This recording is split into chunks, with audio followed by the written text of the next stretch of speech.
ఏదైతే చాలా క్లియర్గా పోతిరెడ్డిపాడు సంబంధించినటువంటి ఏదైతే రాయలసీమ లిఫ్ట్ ఏదైతే ఉందో మరి గౌరవ సభ్యులు సత్యదూరమైనటువంటి మాటలు ఈరోజు మండలిలో మాట్లాడడం. ఎందుకంటే ఇది 2020 సంవత్సరంలో 3,825 కోట్ల రూపాయలతోటి ఆ రోజు రాయలసీమ లిఫ్ట్ ఇరిగేషన్కు అనుమతులు ఇస్తే మరి ఏదైతే 25/5/2020 సంవత్సరంలో చాలా క్లియర్గా నేషనల్ గ్రీన్ ట్రిబ్యునల్ ఆ రోజు 2020 సంవత్సరంలోనే కమిటీ రిపోర్ట్ వచ్చేంత వరకు కూడా ఈ పథకం కొనసాగించవద్దని చాలా క్లియర్గా ఆ రోజు ఇన్స్ట్రక్షన్ ఇచ్చినటువంటి పరిస్థితి అధ్యక్ష.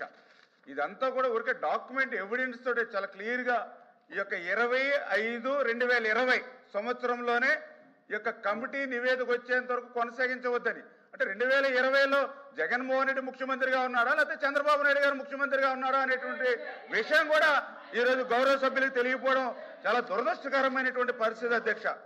ఏదైతే చాలా తర్వాత క్లియర్గా మనం ఏదైతే 29/10/2020 సంవత్సరం అధ్యక్ష ఏదైతే ఈ యొక్క కమిటీ రిపోర్ట్ కూడా చాలా క్లియర్గా ఇచ్చారు అధ్యక్ష. 2020 సంవత్సరం సెప్టెంబర్ నెలలో ఈ యొక్క ఈసీ అనుమతి లేకుండా ప్రాజెక్టు పనులు చేపట్టొద్దు అని చెప్పి స్టే ఆర్డర్ కమిటీ రిపోర్టు ద్వారా 29/10/2020 అధ్యక్ష. ఇది ఎన్జిటి ఇచ్చినటువంటి ఏదైతే స్టే ఆర్డర్ సంబంధించిన కాపీ అధ్యక్ష. అంటే 2020 సెప్టెంబర్లో ఈ యొక్క స్టే ఆర్డర్ ఇచ్చే సమయానికి జగన్మోహన్ రెడ్డి ముఖ్యమంత్రిగా ఉన్నాడా చంద్రబాబు నాయుడు గారు ముఖ్యమంత్రిగా ఉన్నాడో ఇవాళ సమాధానం చెప్పవలసినటువంటి అవసరం ఉంది అధ్యక్ష.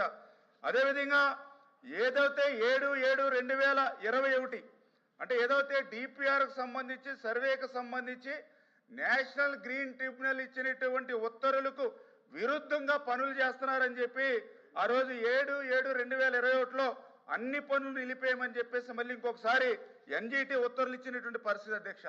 అంటే ఈ రకంగా ఎన్జిటి చాలా క్లియర్గా 2020 సంవత్సరంలో ఈ పథకాన్ని నిలిపేసి జగన్మోహన్ రెడ్డి గారు ముఖ్యమంత్రిగా ఉండగానే ఆదేశాలు ఇస్తే మరి నిమ్మకు నీరెత్తినట్లు 5 సంవత్సరాలు వీళ్ళు నిద్రపోయినటువంటి పరిస్థితి అధ్యక్ష.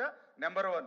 రెండవది ఈరోజు వీళ్ళ యొక్క అసత్యాలకి అబద్ధాలకి ఏదైతే సత్యదూరమైనటువంటి మాటలకి ఈవేళ ఎంత చూడండి సార్. ఇది 11/8/2023 ఏదైతే ఆ రోజు ఉన్నటువంటి గవర్నమెంట్ 11/8/2023లోకి జీవో ఇచ్చింది అధ్యక్ష.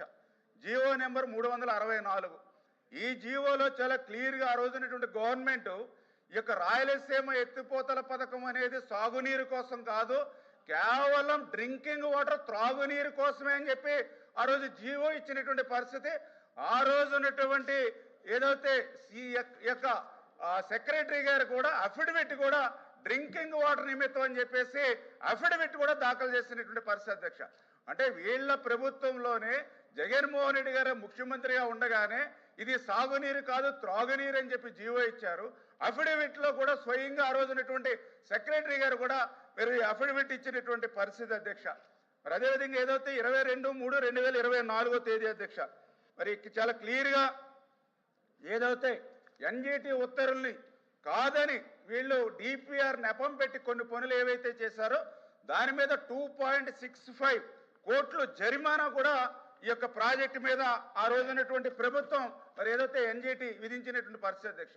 అంటే ఇంత క్లియర్గా ఏదైతే 2020లోనే దీన్ని నిలిపేయమని చెప్పడం, ఏదైతే ఈ యొక్క నిలిపేసిన తర్వాత కూడా డిపిఆర్ అని చెప్పి త్రాగునీరు పేరు చెప్పి పనులు చేశారని చెప్పి దాని మీద కూడా 2.65 కోట్లు జరిమానా కూడా ఆ రోజు ఉన్నటువంటి ప్రభుత్వం మీద విధించినటువంటి పరిస్థితి అధ్యక్ష.